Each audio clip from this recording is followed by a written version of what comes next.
আসসালামু আলাইকুম প্রিয় ছাত্রছাত্রী। Mahajanpur college online class Mujibnagar Meherpur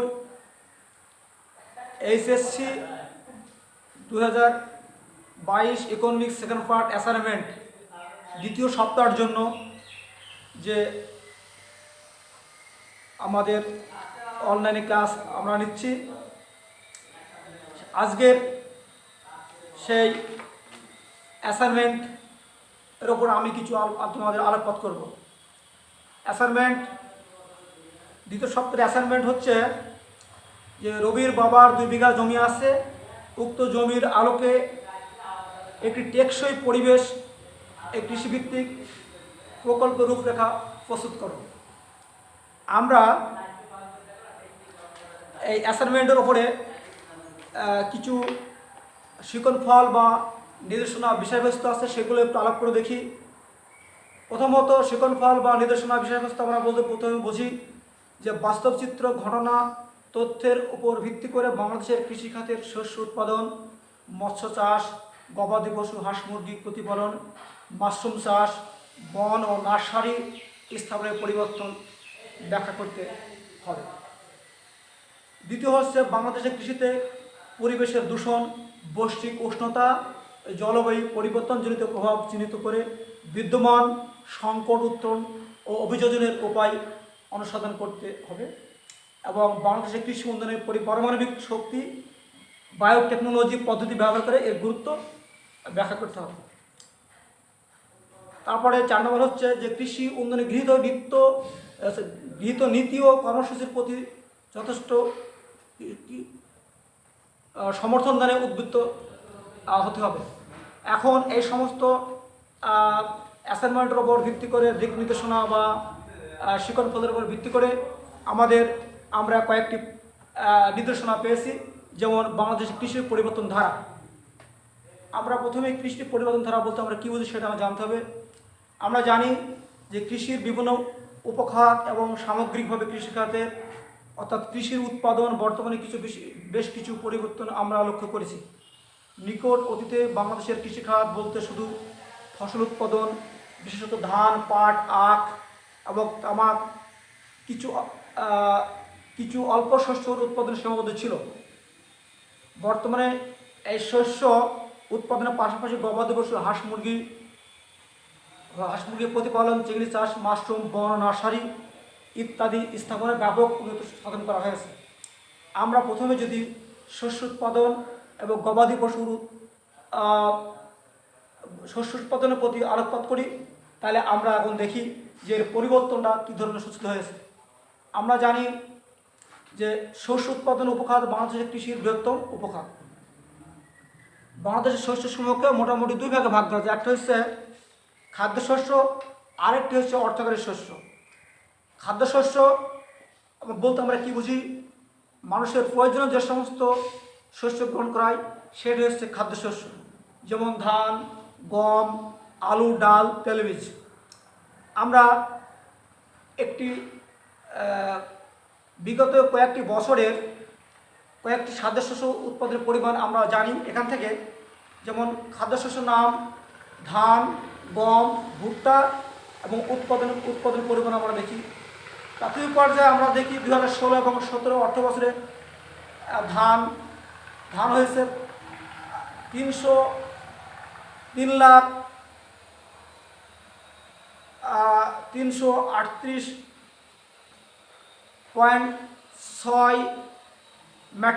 লক্ষ মেট্রিক টন। গম হয়েছে 13 লক্ষ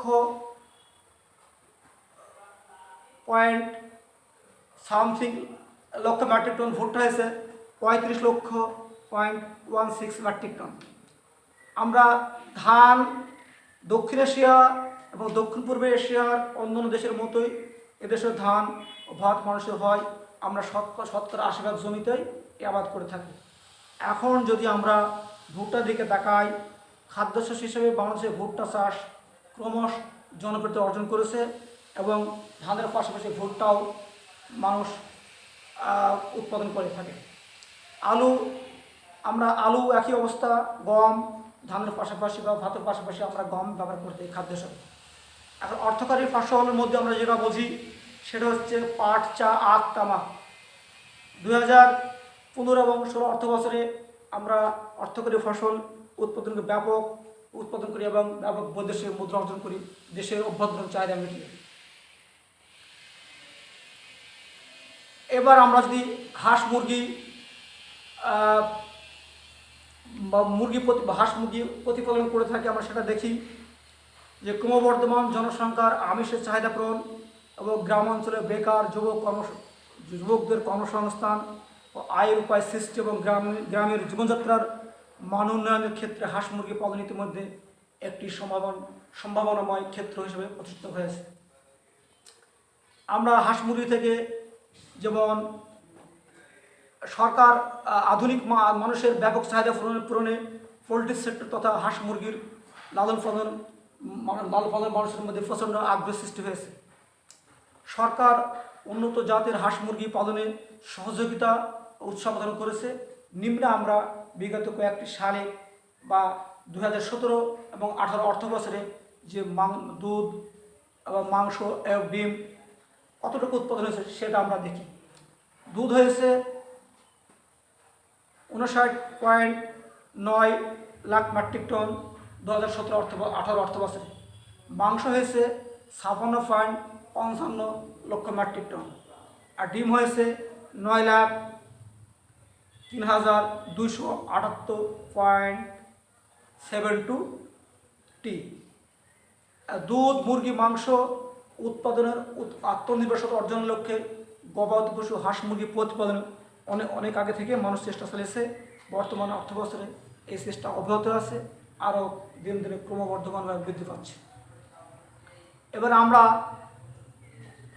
আরেকটু বিষয় লক্ষ্য করি, হাঁস মুরগি পালনের পাশাপাশি গরু, মহিষ, ছাগল, ভেড়া ইত্যাদি 2016 এবং অর্থ বছরে আমরা কিভাবে দেখি। যেমন গরু ছিল 239.35 লাখ, মহিষ ছিল 14,78,000, ছাগল ছিল 259,31,000, ভেড়া ছিল 34,01,000। এই ছিল গবাদি পশু, হাঁস মুরগি এবং গবাদি পশু গরু, মহিষ, ছাগল উৎপাদন। এখন আমরা মাছের কথা বলতে পারি। কথা বলে মাছে ভাতে বাঙালি, অর্থাৎ ভাত যেমন আমাদের প্রধান খাদ্য, মাছ সে অন্যতম প্রধান খাদ্য। প্রচুর নদী, খাল, বিল, হাওড়, বাওড়, জলাশয় আমাদের মিঠা ও সুস্বাদু পানির মাছের উৎস। এইভাবে দক্ষিণ বঙ্গোপসাগরের আমাদের সামুদ্রিক নোনা পানির মাছ অপরাধ উৎস। আমরা এবার চিংড়ি চাষের কথা বলি।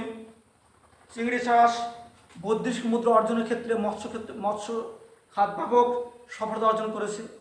বাংলাদেশে হিমায়িত চিংড়ি মৎস্যজাত পণ্য যুক্তরাষ্ট্র, জাপান, ফ্রান্স, সিঙ্গাপুর, সৌদি আরব সহ অন্যান্য দেশে রপ্তানি হয়। আমরা 2015-16 অর্থ বছরে আমরা দেখি 0.755 লাখ মেট্রিক টন চিংড়ি রপ্তানি করে 4,282 কোটি টাকা বৈদেশিক মুদ্রা অর্জন করা হয়েছে। এবং এই চিংড়ির মধ্যে দুটা ভাগ রয়েছে, একটা হচ্ছে বাগদা চিংড়ি আর একটা হচ্ছে গলদা চিংড়ি। নোনা পানিতে বসবাসকারী এই চিংড়ি, বাগদা চিংড়ি যেগুলো আছে সেটা আমরা বুঝি যে নোনা পানিতে বসবাসকারী চিংড়ি খুব দ্রুত বেড়ে ওঠে, যে কোনো আবহাওয়া এরা সহ্য করতে পারে। এরা খুব দ্রুত বাড়ে এবং বংশ বিস্তার করে। ডিম থেকে ফুটে বের হওয়া বাচ্চা চিংড়ি মাত্র 3-4 মাসের মধ্যেই 28 থেকে 30 গ্রাম ওজন হয়ে থাকে। এবার আমরা দেখি গলদা চিংড়ি। নোনা বা মিঠা পানির যে কোনো জলাশয়ে গলদা চিংড়ি প্রতিপালন সম্ভব, দেখতে অত্যন্ত আকর্ষণীয়, সারা বিশ্বে ব্যাপক চাহিদা। বাংলাদেশে গলদা চিংড়ি প্রায় 10টি প্রজাতির আবিষ্কৃত হয়েছে। এছাড়াও চিংড়ি, লাল চিংড়ি এবং হন্যের চিংড়ি, লাল চিংড়ি সহ বেশ কটি চিংড়ি আমরা উৎপাদন করে থাকি। এবার আমরা দেখি মাশরুম চাষ। জনবহুল বাংলাদেশের অধিকাংশ লোক দারিদ্র্য সীমার নিচে বাস করে। সবার জন্য খাদ্য ও পুষ্টির নিশ্চয়তা বিধান করা কঠিন কাজ। এক্ষেত্রে মাশরুম চাষ আমাদের খাদ্য স্বল্পতা ও অপুষ্টিকে প্রতিহত করতে সাহায্য করে। আমাদের দেশে আবহাওয়া মাশরুম চাষের জন্য খুব উপকারী।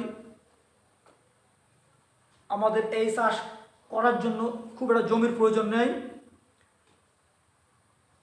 এটা বসত বাড়ির ভিতরে বা ছাদের ওপরে চাষ করা যায় এবং 7 থেকে 10 দিনের মধ্যে ফলন দেওয়া সম্ভব। এখন আমাদের দেশে যে মাশরুমের যে উপাদানগুলো হচ্ছে, মাশরুমের মধ্যে কী কী আছে সেগুলো বেশি আমরা আলাপ করি। মাশরুমের মধ্যে আমিষ হচ্ছে 30%, ভিটামিন ও মিনারেল ও আঁশ হচ্ছে 60%, চর্বি 5% এবং শর্করা 5%। অত্যন্ত অপুষ্টিকর মাশরুম বিভিন্ন রোগের জন্য কার্যকর চিহ্নিত হয়েছে। আমরা কয়েকটি মাশরুমের নাম করি, যেমন ওয়েস্টার, ঋষি, মিল্কি, সীতাকে, বাটন, স্ট্র। ওয়েস্টার 15 থেকে 30 ডিগ্রি সেলসিয়াস তাপমাত্রায় প্রায় সারা বছর জন্মানো সম্ভব। ঋষি 25 থেকে 36 ডিগ্রি সেলসিয়াস গ্রীষ্মকাল। মিল্কি 27 থেকে 37 সেলসিয়াস গ্রীষ্মকাল। সীতাকে 15 থেকে 20 ডিগ্রি সেলসিয়াস শীতকাল। বাটন 15 থেকে 22 ডিগ্রি সেলসিয়াস শীতকাল এবং স্ট্র 25 থেকে 37 ডিগ্রি সেলসিয়াস গ্রীষ্মকাল। মাশরুমের গুরুত্ব: উচ্চ রক্তচাপ, ডায়াবেটিস রোগের অত্যন্ত কার্যকর, রক্তের কোলেস্ট্রল এবং হৃদরোগ ঝুঁকি কমায়, ডেঙ্গু জ্বর, অশ্ব, অ্যাজমা রোগ, কোষ্ঠকাঠিন্য, অ্যালার্জি, জন্ডিস রোগের প্রতিষেধক হিসেবে কাজ করে মাশরুম। আমরা এবার বনায়নের প্রতি আমরা লক্ষ্য করি। বাংলাদেশের কৃষিখাতকে যে সমস্ত উপখাতে ভাগ করা যায় তার মধ্যে উল্লেখযোগ্য একটি হচ্ছে বনজ খাত। এই দেশের কৃষি এবং জাতীয় আয়, বন ও নার্সারি ভূমিকা অপরিসীম। গাছপালা, পশু পাখি, কীটপতঙ্গ এবং অন্যান্য জীবের প্রাকৃতিক আবাসস্থল হচ্ছে বনভূমি। প্রাকৃতিক ভারসাম্য বজায় রাখার প্রয়োজনে যে কোনো দেশে মোট আয়তনের 25% বনভূমি থাকা প্রয়োজন। বর্তমানে বাংলাদেশে মোট ভূমি আছে 11%, যা অন্যান্য দেশের তুলনায় অত্যন্ত কম।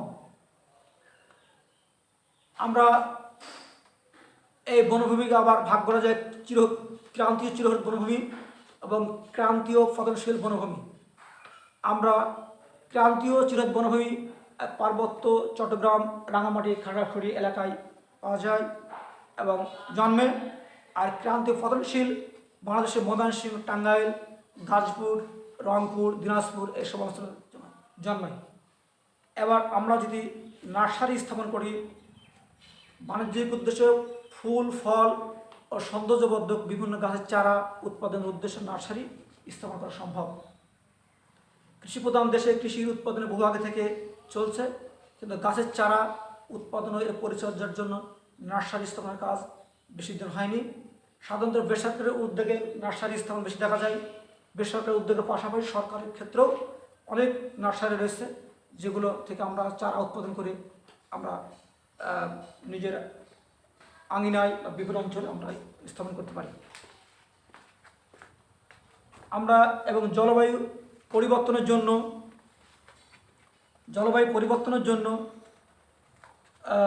সংগত জলবায়ু পরিবর্তনজনিত সংকটে উত্তরণের অভিযোজনের উপায় অনুসন্ধান আমরা এটি করি। আমরা জানি যে কৃষিপ্রধান দেশ হওয়ার সত্ত্বেও বাংলাদেশের কৃষি ব্যবস্থা অনুন্নত, যার ফলে এদেশের উৎপাদন আশানুরূপ নয়। এর অন্যতম প্রধান কারণ হলো এখানকার কৃষি পরিবেশ দূষণের শিকার। আমরা জানি পৃথিবীর অভ্যন্তরে carbon dioxide, methane, nitric oxide, chlorofluorocarbon ইত্যাদি গ্যাস সমূহ নির্গমন, সঞ্চয়ন এবং ঘন মাত্রা বৃদ্ধির মাধ্যমে ভূপৃষ্ঠ তাপমাত্রা বৃদ্ধি এবং বৈশ্বিক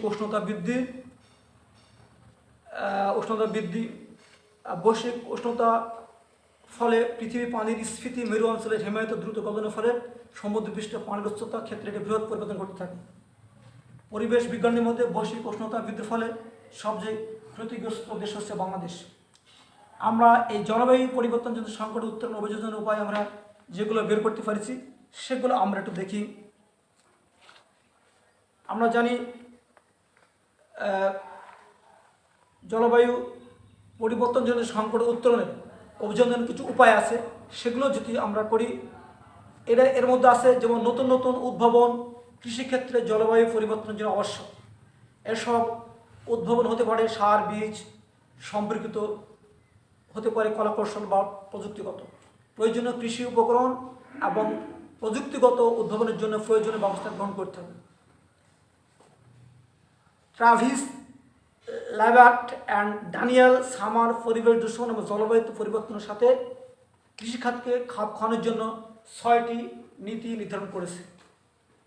আমরা সেগুলো 6টা নীতি আমরা দেখি। সেগুলো হচ্ছে সঠিক কৃষিনীতি এবং প্রাতিষ্ঠানিক সহযোগিতা, দারিদ্র্য দূরীকরণ এবং অর্থনৈতিক উন্নয়ন,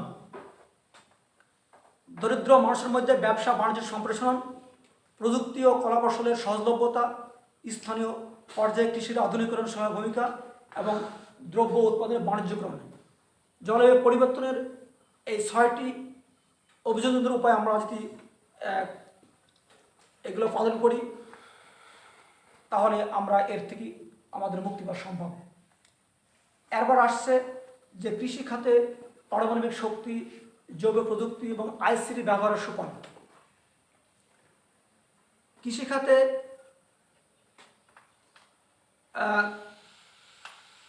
পারমাণবিক ও বায়োটেকনোলজি ব্যবহার, সেটা আমরা দেখি যে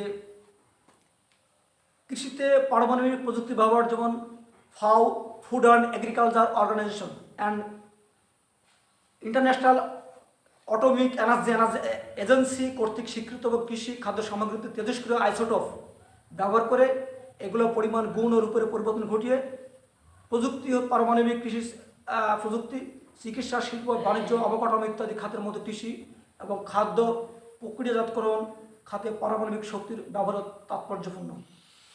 আমরা যদি কৃষিতে পরমাণু শক্তি ব্যবহার করি তাহলে দেখা যাবে যে পারমাণবিক শক্তি ব্যবহার করে নতুন নতুন জাতের বীজ উৎপাদন সম্ভব। দ্বিতীয়ত, কৃষিকাজে ব্যবহৃত ফসফেট সারের তেজস্ক্রিয়তার ফসফরাস প্রয়োগ করে একটি গাছ মাটিতে কী পরিমাণ ফসফেট গ্রহণ করবে তা নির্ণয় করা সম্ভব। 3 নম্বর হচ্ছে পারমাণবিক শক্তি দ্বারা উন্নয়ন বিদ্যুৎ সেচ কাজে ব্যবহার হলে কৃষির ফলন বৃদ্ধি সহায়ক। রেডিও আইসোটোপের সাহায্যে উন্নত মানের শস্য বীজ সংগ্রহণ করে, অর্থাৎ এর গুণগত মানের স্থায়িত্ব 1 বছর থেকে বাড়িয়ে 5 বছর করা সম্ভব। রেডিও আইসোটোপ ব্যবহার করে কঠিন শিল্প বর্জ্যকে সারে পরিণত করে ফসলের জমিতে ব্যবহার করা সব সম্ভব। এইগুলো মোটামুটি হচ্ছে পারমাণবিক শক্তি ব্যবহার করে কৃষির উন্নয়ন সাধন করা সম্ভব। তারপর হচ্ছে যে কৃষিতে বায়োটেকনোলজি পদ্ধতির ব্যবহার। আমরা জানি বায়োটেকনোলজি শব্দের অর্থ হচ্ছে জীবনের প্রযুক্তি বা জৈব প্রযুক্তি। এর ব্যবহারে আমরা কী কী কৃষিক্ষেত্রে যে উপকার পাই সেটা একটু আলোচনা করি। আমরা জানি যে বাংলাদেশ সাধারণত হয় এই অবস্থায় বন্যা, খরা, প্লাবন, ঘূর্ণিঝড়, প্রাকৃতিক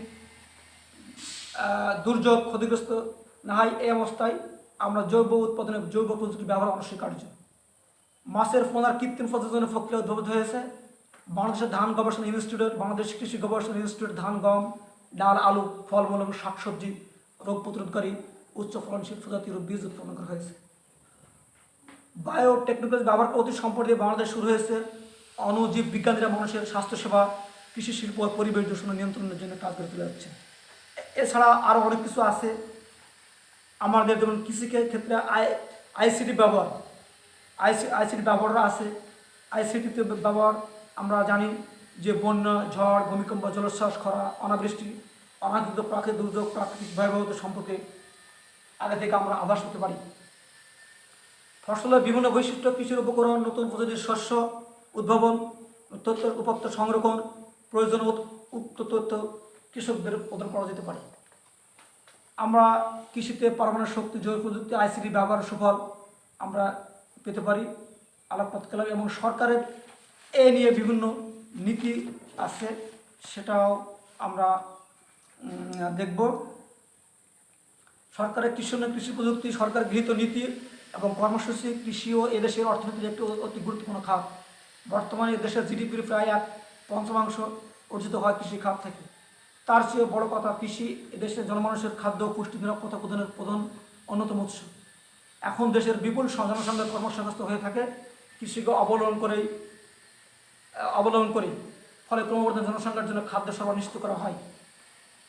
বর্তমানে জনসরকারের আমলে কৃষি যন্ত্রীকরণের করে আরও গতিশীল হয়েছে। এবং ভূ ভূ 3 নম্বর হচ্ছে ভূ উপরিস্থ পানি ব্যবহার করে ভূ অভ্যন্ত ভূ ভূ উপরিস্থ পানি ব্যবহার করে ভূগর্ভস্থ পানি উত্তোলন হ্রাস করে লক্ষ্য বর্তমান সরকার ক্ষুদ্র ক্ষুদ্র কার্যক্রম জোরদার করেছে। সরকার আঞ্চলিক ভিত্তিক 17টি সমন্বিত কৃষি প্রকল্প বাস্তবায়ন করেছে। আমরা মোটামুটি সরকারের গৃহীত পদক্ষেপের ফলে কৃষির ব্যাপক উন্নয়ন সাধিত হয়েছে। আজকে তোমাদের দ্বিতীয় সপ্তাহের যে অ্যাসাইনমেন্ট তার উপরে একটু আলোচনা করলাম। তোমরা এইভাবে ভালো করে তোমরা গুছিয়ে লিখবে, ইনশাল্লাহ তোমরা উপকৃত হবে। আসসালামু আলাইকুম।